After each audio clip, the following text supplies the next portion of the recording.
Chapitre 25. Il accompagne JLP à un cocktail organisé au palais de Kensington. Donc JLP, on se souvient tous qui c'est grand-mère feuillage en costard. Le cocktail, c'est avec le général Danat. Le général lui sert un gin tonic. Alors il boit un gin tonic et il veut retourner en Afghanistan. Parce qu'il veut effectuer un service complet. Il dit ça au général, j'ai oublié son nom, attendez, général Danat. Et si vous deveniez pilote d'hélicoptère, lui demande le général Danat. Waouh! Je me suis laissé basculer contre le dossier du fauteuil. Je ne l'avais jamais envisagé. Peut-être parce que Willy et mon père, ainsi que grand-père et oncle Andrew, étaient tous pilotes. J'avais toujours tenu à suivre ma voie à moi, à faire mes trucs à moi, mais le général Danat disait que c'était la meilleure option, la seule même. Je serais plus à l'abri, si l'on peut dire, au-dessus de la mêlée, dans les nuages. Combien de temps pour devenir pilote, général? Environ 2 ans. J'ai secoué la tête. Trop long, mon général. Il a haussé les épaules. Il faut ce qu'il faut. Et pour de bonnes raisons. Il m'a expliqué qu'il y avait beaucoup de cours théoriques. Bon sang. À chaque tournant, la vie était déterminée à me renvoyer sur les bancs de l'école. Oh non, il va retourner en Afghanistan. Chapitre 26. Il trouve qu'on parle pas assez de la guerre en Grande-Bretagne et des gens qui sont blessés là-bas. Il doit partir aux États-Unis. Son premier voyage officiel là-bas. J'étais allée une fois dans le Colorado faire du rafting et visiter Disney World avec maman. Il voulait rendre visite à des blessés de guerre et il voulait déposer une couronne sur le site du World Trade Center. Il voulait rencontrer les familles de ceux qui sont morts le 11 septembre 2001. Donc après avoir voyagé aux États-Unis, il est persuadé qu'il faut qu'il retourne en Afghanistan. Il se rapproche d'une association qui s'appelle Help for Heroes. Et donc Willy et lui se sont rapprochés d'eux. Que peut-on faire? Juste une chose, nous ont-ils répondu. Accepteriez-vous de porter notre bracelet?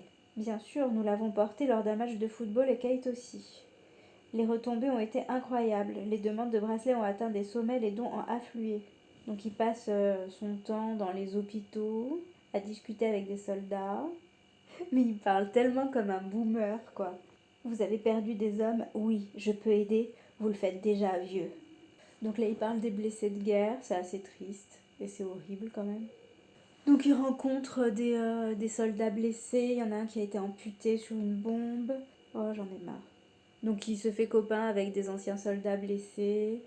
Chapitre 27. Harry va au Botswana chez TJ Mike, qui sont en train de réaliser un documentaire sur les éléphants qui sont braconnés en Namibie.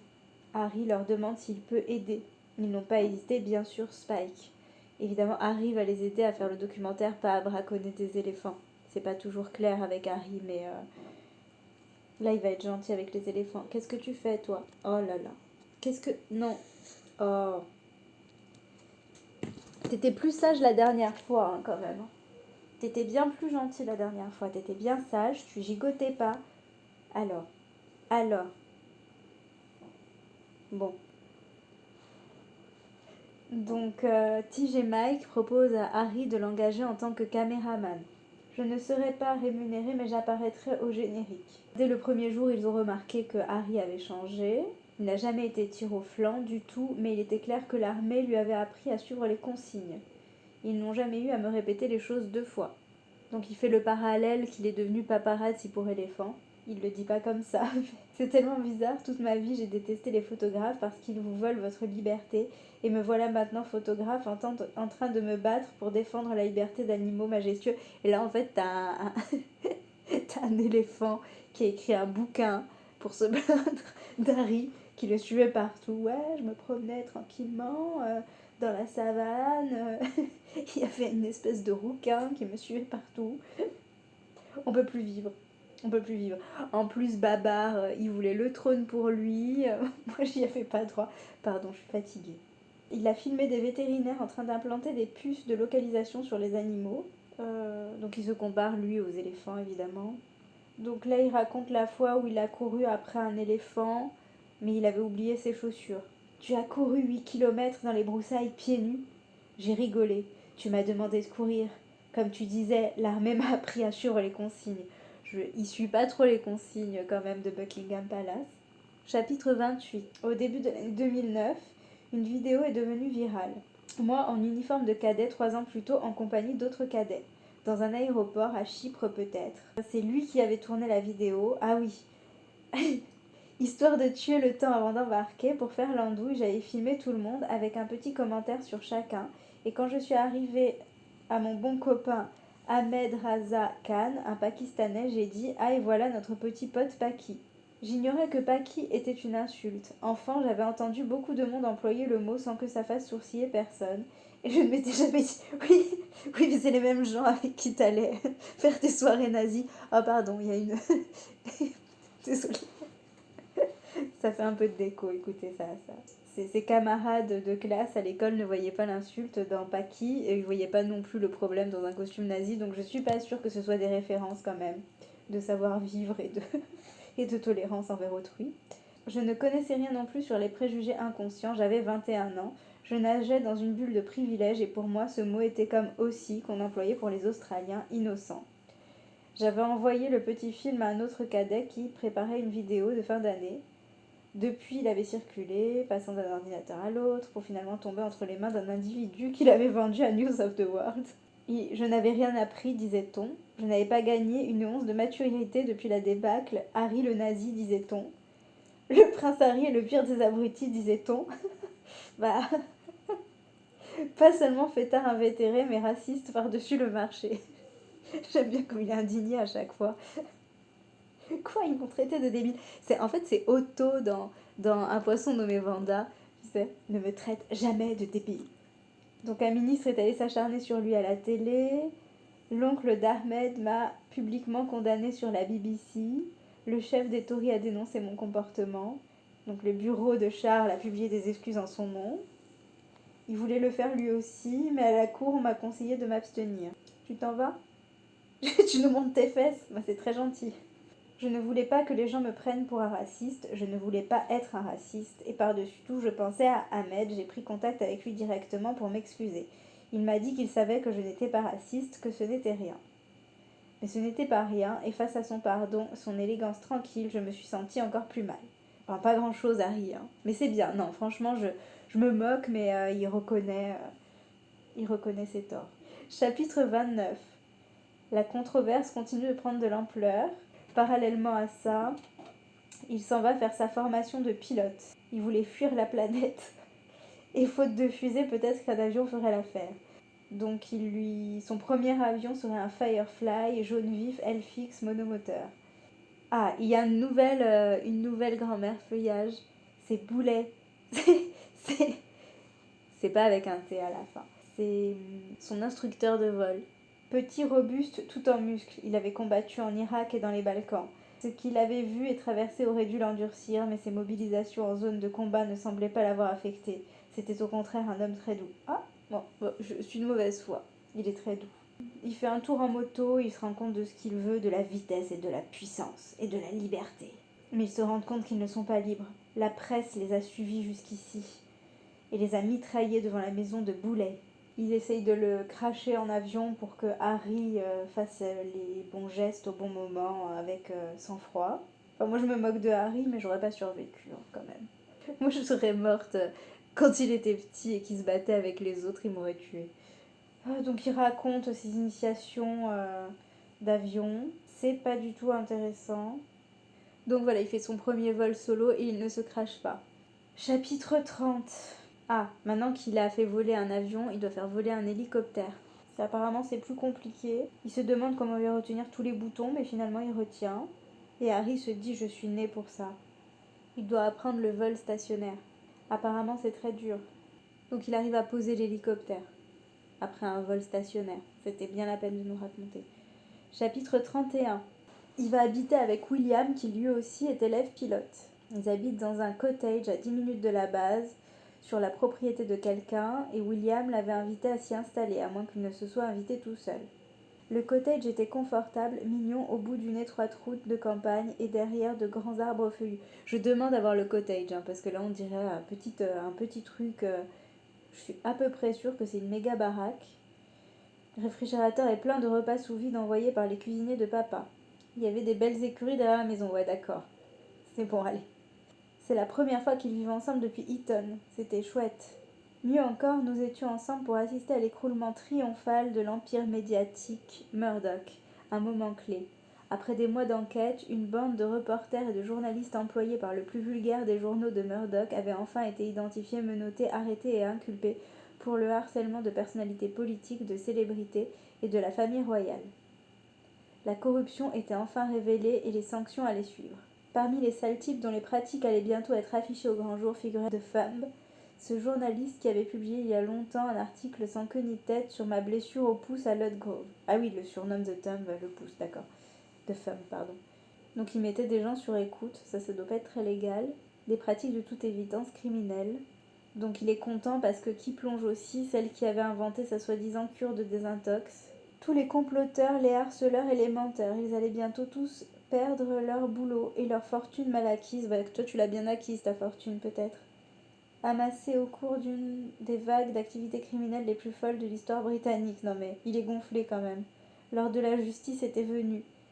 J'ai pas spécialement d'affection pour les paparazzi, mais quand on parle de fortune mal acquise, amassée au cours d'activités criminelles, si tu veux, on parle de l'histoire britannique. J'étais aux anges, Willy aussi. C'était un bonheur sans nom de voir nos soupçons enfin confirmés, et nos plus proches amis mis hors de cause. Je se demande pourquoi la police n'a pas fait son travail plus tôt. Nous le saurions bientôt. Le public était horrifié. Harry et Willy sont très contents de tout ça. Donc ils se rendent compte, ils se demandent si dans le cottage, sous la surface, il n'y avait pas des tensions entre eux, entre William et Harry. Une tension que je peinais à saisir. Attention, il y a des disputes. Pendant que nous partagions ce cottage, nous avons accepté, chose rare, une interview conjointe dans un hangar à avion, au cours de laquelle Willy s'est longuement épanché sur mes petits défauts. Harry est un cingouin, a-t-il dit. Harry ronfle. Je lui ai décroché un regard noir. Il plaisantait, là. Je nettoyais toujours derrière moi et je ne ronflais pas. De toute façon, nos chambres étaient séparées par des murs épais. Oui, mais est-ce que la chambre de William était plus grande que celle de Harry ? Donc même si je ne ronflais, ils ne pouvaient pas l'entendre. Tout ça faisait glousser les journalistes, mais je suis intervenue. Il ment, et ils ont ri de plus belle, Willy aussi. Je riais avec eux d'ailleurs, parce qu'on se charriait souvent comme ça, mais avec le recul, je ne peux pas m'empêcher de me demander si autre chose était en jeu. Je m'entraînais pour partir au front, comme Willy avait voulu le faire, mais le palais avait sabordé ses projets. Le suppléant, pas de problème, laissez-le courir sur un champ de bataille, comme un poulet sans tête si ça lui chante. Mais l'héritier, non. C'est lui qui a voulu y aller. Il a qu'à pas y aller. Donc William se formait pour être pilote secouriste, ce qui le frustrait peut-être sans qu'il n'en dise rien. Oui, ça a plutôt l'air d'être toi le frustré, hein. Auquel cas il se trompait, je trouvais qu'il faisait un boulot remarquable, un boulot vital, qui toutes les semaines sauvait des vies. Pourtant j'aurais dû deviner ce qu'il ressentait. Je connaissais trop bien le désespoir d'être retiré d'un combat qu'on se préparait à livrer depuis des années. Chapitre 32. Il sait piloter un hélicoptère. Il doit apprendre le pilotage tactique. Mon Dieu, c'est sans fin, je vais mourir. Il faut qu'il fasse plusieurs choses à la fois, lire une carte, localiser une cible, lancer des missiles, communiquer par radio et pisser dans un sac. Avoir l'esprit affûté comme un Jedi exigeait un remodelage de mon cerveau, un recablage de mes synapses, et dans cette opération massive de reprogrammation neuronale, mon Yoda serait Nigel, alias Nidge. Oh non. Encore une grand-mère feuillage. Alors ça, c'est la grand-mère feuillage de l'hélicoptère. C'est parti. Donc il va opérer sur un écureuil. C'est un écureuil, c'est un hélicoptère français, je crois. Donc son nouveau grand-mère feuillage lui dit qu'il faut qu'il soit sûr de lui et qu'il ait de l'assurance. Mais Harry ne croit pas en lui. À chaque erreur, c'est-à-dire souvent, je me montrais très dure avec Harry. Il parle de lui à troisième personne, ça y est, on l'a perdu. Donc il nous le décrit évidemment. Il ne payait pas de mine. Taille moyenne, carrure moyenne, cheveux gris acier bien coiffés sur un côté. Il portait une combinaison verte aussi impeccable que les verres de ses lunettes. C'était un civil qui avait fait carrière dans la navy. Un gentil grand-père qui adorait la voile. Un chouette type.